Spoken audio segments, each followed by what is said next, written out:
सभी मित्रों को नमस्कार। हिंदी व्याकरण, साहित्य और काव्य शास्त्र के इस चैनल में आपका स्वागत है। मित्रों, आज हम व्याकरण के एक महत्वपूर्ण बिंदु पर चर्चा करेंगे और इस बिंदु का नाम है अविकारी शब्द। शब्दों के विषय में आपने काफ़ी कुछ जाना है, जानते भी हैं। अविकारी शब्दों का नाम भी आपने सुना होगा। शब्द अपने आप में एक व्यापक शब्दावली है। शब्द के अंतर्गत काफ़ी विशद वर्णन देखने को मिलता है।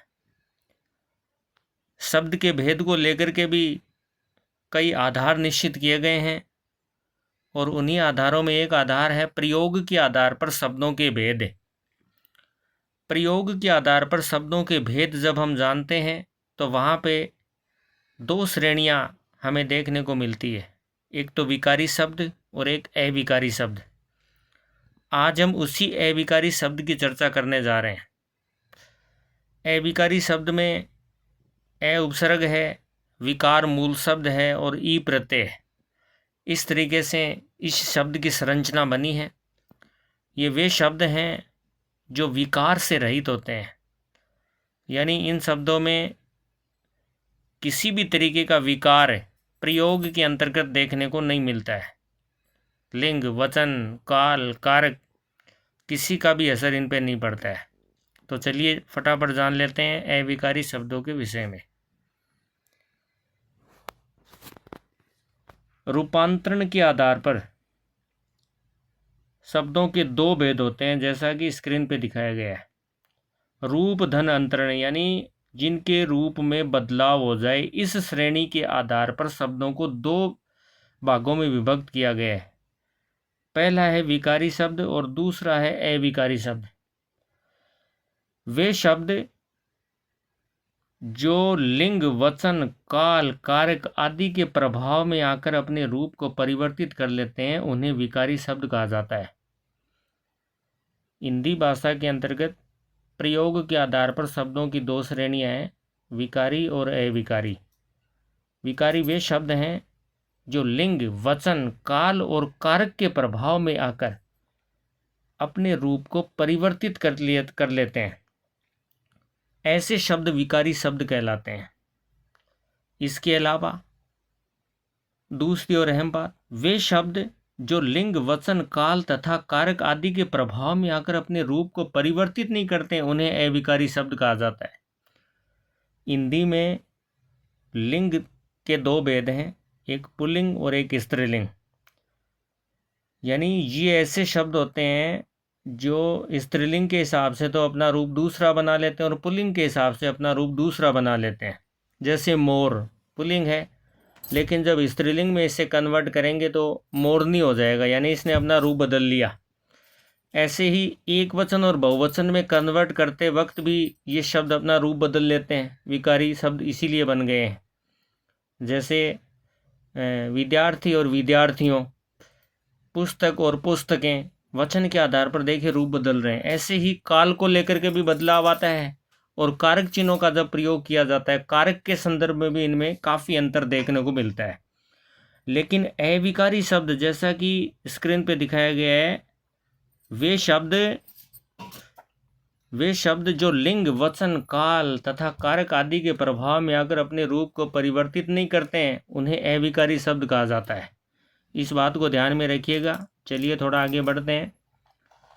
अविकारी शब्दों को निम्नलिखित श्रेणियों में विभक्त किया गया है। सामान्य भाषा में यदि हम कहें तो अविकारी शब्दों के निम्नलिखित चार भेद होते हैं। अब कौन कौन से भेद होते हैं?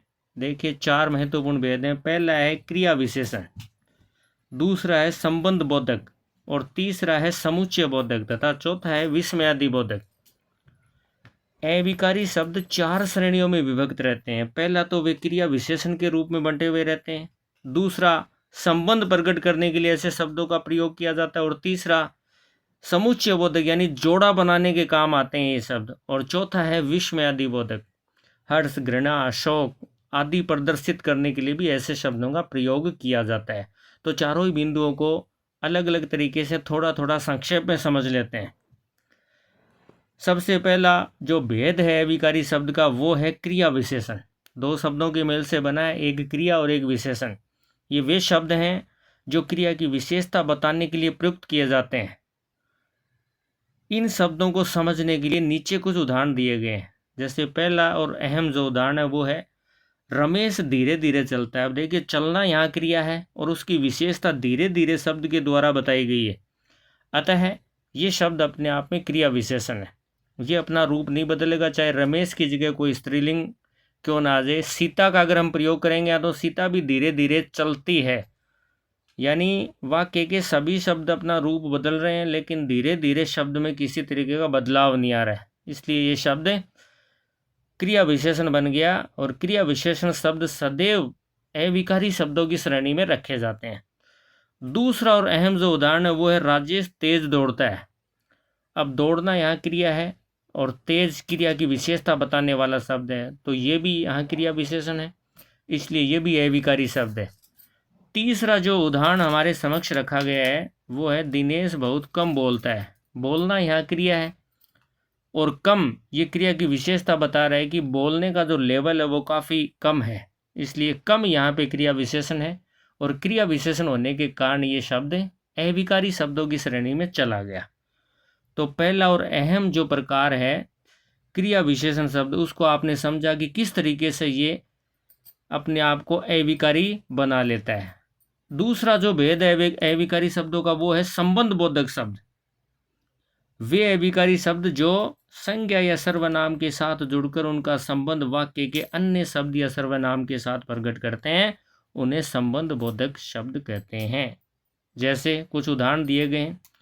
विद्या के बिना मनुष्य पशु है। राजेश घर के बाहर खड़ा था।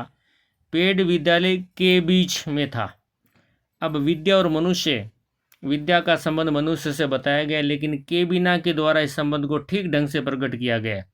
अब के बिना संबंध बोधक शब्द है और संबंध बोधक शब्द होने के कारण ये अविकारी शब्दों की श्रेणी में चला गया। दूसरा संबंध बोधक शब्द के बाहर के रूप में प्रयुक्त किया गया और तीसरा के बीच के रूप में प्रयुक्त किया गया। तो समझ लीजिएगा कि संबंध बोधक शब्दों का प्रयोग कुछ इस तरीके से वाक्य में किया जाता है। तीसरा जो भेद है अविकारी शब्दों का वो है समुच्चय बोधक शब्द। समुच्चय बोधक शब्द का अर्थ है जोड़ने वाला। समुच्चय शब्द का अर्थ होता है जोड़ा। वे शब्द जो दो या दो उपवाक्यों और दो या दो से अधिक वाक्यों को जोड़ने का काम करते हैं, ये ऐसे शब्द हैं जो दो वाक्यों को या दो उपवाक्यों को या दो शब्दों को जोड़ेंगे। फॉर एग्जाम्पल देखिए नीचे दिया गया है, वह बाजार गया और उसने पुस्तक खरीदी।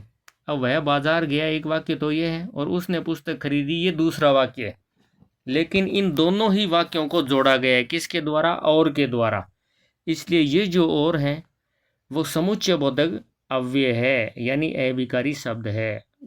अविकारी शब्दों को अव्यय भी कहा जाता है, इस बात का भी आप ध्यान रखेंगे। अगला जो उदाहरण है समुच्चय बोधक अविकारी शब्द का वो है तुम मेरा कहना मान लो अन्यथा बाद में पछताओगे। इसमें भी दो वाक्य जुड़ रहे हैं और अन्यथा के द्वारा जुड़ रहे हैं, तो अन्यथा भी यहाँ समुच्चय बोधक अव्यय। तीसरा और अहम वाक्य है राम घर गया क्योंकि उसे पढ़ना था। अब क्योंकि से इन दोनों वाक्यों को जोड़ा गया, इसलिए क्योंकि जो शब्द है यहाँ वो भी समुच्चय बोधक अव्यय है।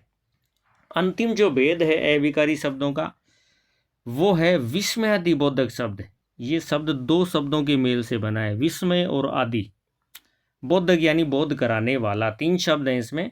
जो अविकारी शब्द हर्ष, हर्ष का मतलब होता है खुशी, शोक, घृणा, तिरस्कार आदि मनोभावों को व्यक्त करते हैं, उन्हें अविकारी शब्द कहते हैं।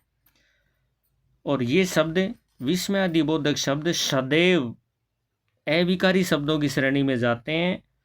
ऐसे शब्दों का प्रयोग जहाँ किया जाता है तो ऐसे शब्दों के तुरंत बाद विस्मयादि बोधक चिन्ह का प्रयोग भी देखने को मिलता है। विस्मयादि बोधक चिन्ह, ये विस्मयादि बोधक चिन्ह है, ऐसा चिन्ह आपको इन शब्दों के बाद देखने को मिलेगा। उदाहरण के रूप में हम समझने की कोशिश करते हैं। पहला उदाहरण है कि हे भगवान तुम नहीं है, तुमने ये, देखिए वाक्य यहाँ गलत लिख दिया है, तुमने ये क्या कर दिया। तो हे भगवान के आगे देखिए विस्मयादि बोधक चिन्ह है, तो निश्चित रूप से ये शब्द विस्मयादि बोधक शब्द है, इसलिए इस शब्द को हम अविकारी शब्द की श्रेणी में रखेंगे। दूसरा वाक्य है कि क्या वह तुम्हारा भाई था, यहाँ क्या लिखा हुआ है और इसके आगे विस्मयादि बोधक चिन्ह है। वैसे ये सर्वनाम है, लेकिन विस्मयादि बोधक चिन्ह आने के कारण ये अविकारी शब्दों की श्रेणी में चला गया। अगर बिना विस्मय बोधक चिन्ह का प्रयोग किए हुए सर्वनाम का प्रयोग किया जाता है तो वो विकारी शब्द बनता है, ये आप ध्यान रखेंगे। विकारी शब्दों की श्रेणी में 4 शब्द आते हैं, संज्ञा, सर्वनाम, क्रिया और विशेषण। ये सदैव विकारी शब्द होते हैं, लेकिन इनके आगे यदि विस्मयादि बोधक चिन्ह आ गया तो फिर ये अविकारी शब्दों की श्रेणी में रखे जाएंगे। इस बात का आपको विशेष ध्यान रखना है। तीसरा जो शब्द है वो है कि जा तुझे माफ किया। अब जा वैसे क्रिया है, लेकिन विस्मयादि बोधक चिन्ह आने के कारण ये शब्द भी अविकारी शब्दों की श्रेणी में चला गया। तो एक बार फिर समझा देता हूँ कि पहला जो उदाहरण है वो है हे भगवान। देखिए वैसे भगवान में यहाँ संज्ञा है, लेकिन अविकारी शब्द आने के कारण अब संज्ञा विकारी शब्द नहीं है यहाँ अब ये पूरा का पूरा जो शब्द समूह है वो अविकारी शब्द की श्रेणी में आ गया। तो उम्मीद करता हूँ कि अविकारी शब्दों के विषय में दी गई जानकारी से आप संतुष्ट होंगे। किसी भी तरीके का कोई संशय है तो आप व्हाट्सएप कर सकते हैं। वीडियो यदि पसंद आया तो लाइक व कमेंट ज़रूर करें। आपका दिन शुभ हो। धन्यवाद।